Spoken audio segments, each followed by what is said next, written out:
সম্মানিত ভিউয়ার্স, আজকে যে রোগটি নিয়ে কথা বলবো সেটা হলো মলদ্বারের বা কোলন ক্যান্সার এর হোমিওপ্যাথি ওষুধ নিয়ে।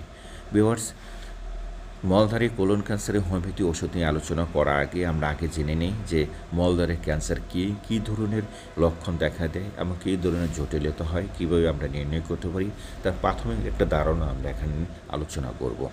রেকটাল ক্যান্সার এক ধরনের ক্যান্সার যা মলদ্বারের কোষে বিকাশ লাভ করে। আপনার মলদ্বারটি মলদ্বারের উপরে সিগময়েড কোলনের নিচে অবস্থিত। মলদ্বারের ভিতরে রেকটাল ক্যান্সার হিসেবে পরিচিত এবং কোলনের ভিতরে কোলন ক্যান্সার হিসেবে পরিচিত। ক্যান্সার সাধারণত কোলেটারাল ক্যান্সার হিসাবে একরতে উল্লেখ করা হয়। সারা বিশ্বে কোলেটারাল ক্যান্সার মহিলাদের মধ্যে দ্বিতীয় এবং পুরুষদের মধ্যে তৃতীয় সবচেয়ে সাধারণ ক্যান্সার, অর্থাৎ এই ক্যান্সারটা সবচেয়ে বেশি হয়। ভিউয়ার্স, এখন আমরা কী লক্ষণ আছে এই মলদ্বারে ক্যান্সারে সেগুলো নিয়ে আলোচনা করি। ক্লান্তি, ওজন কমে যাওয়া, মলরক্ত, ডায়রিয়া বা কোষ্ঠকাঠিন্য, ফুলে যাওয়া, পেটে ব্যথা, অন্ত্রগুলো খালি করতে না পারার অনুমতি। এরপরে হলো কোলন ক্যান্সারের কারণ কী।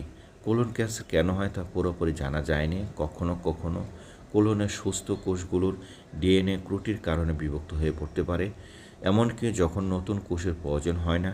সাধারণত কোলন ক্যান্সার পলিপ নামক কোষের একটি ছোট্ট সংগ্রহ হিসেবে শুরু করে। ভিউয়ার্স, এখন আমরা জানব যে কোলন ক্যান্সারের চিকিৎসা পদ্ধতি নিয়ে।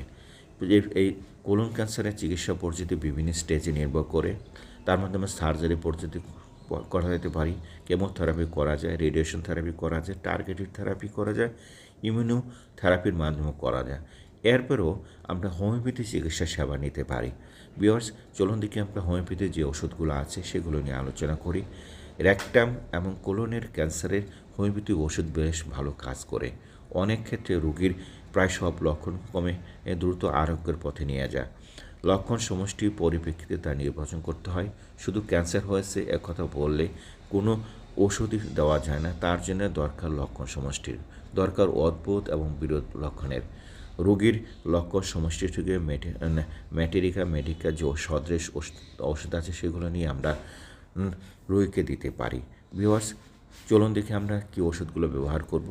যেমন বারবার কুণ্ঠন ক্রিয়ায় মলদ্বারে পেশিতে আঘাত লাগা হেতু মলদ্বারে যন্ত্রণা, ক্ষত এবং মলদ্বার নির্গত হলে রুটা 200 ওষুধ আমরা ব্যবহার করতে পারি।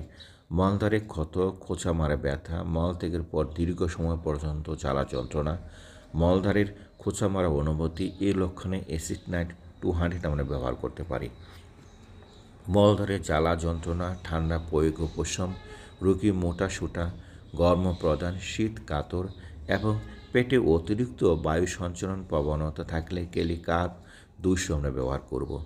মলদ্বারে রক্ত, রস, জরা ব্যথা এবং তীব্র স্পর্শকাতরতা থাকলে অ্যাসিড মিওর 200 ব্যবহার করব। প্রচণ্ড কোষ্ঠবদ্ধতা, মল নরম বা শক্ত যাই হোক অতিশয় কোদ দিয়ে মলত্যাগ করতে হলে লক্ষণ অ্যালুমিনিয়াম 200 ব্যবহার করতে পারি। মলদ্বারের ফুলকপির মতো উপমাংস, যাহাতে স্পর্শকাতরতা বেদনা থাকলে স্টেফিক্সিয়া গ্রেসিয়া 200 ব্যবহার করব। মলদ্বারের শুষ্কতা বোধ, ভিতর দিকে টানিয়ে ধরা বোধ, ব্যথা, মলদ্বার হতে পাশা পর্যন্ত যায়, মলদ্বারে কাঠি বা কাঁচ ভাঙ্গা থাকা বোধ অনুভূত হলে স্কিউলাস হিপ 200 আমরা ব্যবহার করতে পারি। মলদ্বারে ক্ষত, ফ্যাটাসহ চুলকানি থাকলে পেট্রোলিয়াম 200 আমরা ব্যবহার করতে পারি। ঘন ঘন মলত্যাগসহ অত্যন্ত সুলনে কুণ্ঠন প্রভৃতি লক্ষণে মার্কসেল 200 ব্যবহার করা যায়। মলদ্বারের যন্ত্রণা, ফাটা, শীতল পানি ব্যবহারে আরাম লক্ষণে এলোজ 200 ব্যবহার করা যায়। এরপরে হচ্ছে মলদ্বার হইতে সর্বদা দুর্গন্ধ রস বাহির হলে পিউনিয়া 30 অথবা 200 ব্যবহার করতে পারি। মলদ্বারে জ্বালা যন্ত্রণা, পুরা, ঠান্ডা পানিতে বৃদ্ধি থাকলে সালফার 200 আমরা ব্যবহার করতে পারবো। ভিউয়ার্স, তবে মনে রাখতে হবে হোমিওপ্যাথি ওষুধ ব্যক্তির নির্দিষ্ট লক্ষণ, মানসিক অবস্থা এবং সামগ্রিক স্বাস্থ্য বিবেচনা করে বেছে নেওয়া হয়। তাই ক্যান্সারের মতো জটিল রোগে অবশ্যই একজন অভিজ্ঞ হোমিওপ্যাথি চিকিৎসকের পরামর্শ নেওয়া জরুরি। ভিউয়ার্স, প্রতিরোধ ব্যবস্থা হলো প্রতিদিনে কমপক্ষে 30 মিনিটের জন্য ব্যায়াম করা মলদ্বারে ক্যান্সারের ঝুঁকি কমাতে সহায়তা করে। বিভিন্ন ফলমূল, শাকসবজি, গোটা দানা এবং স্বাস্থ্যকর ওজন বজায় রাখাও সহায়তা করতে পারে। ভিউয়ার্স, এরপরে আমরা যে জিনিসগুলো জানবো সেটা হলো সতর্কতার একটা বিষয়। হোমিওপ্যাথিক চিকিৎসকের পরামর্শে ওষুধ সেবন না করাই ভালো।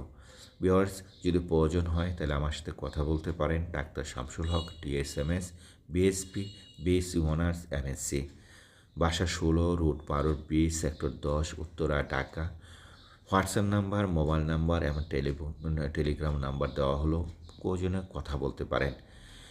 কথা বলতে পারেন ইমেলের মাধ্যমেও, অনলাইনে ভিডিও কলের মাধ্যমেও আমরা চিকিৎসা সেবা দিয়ে থাকি।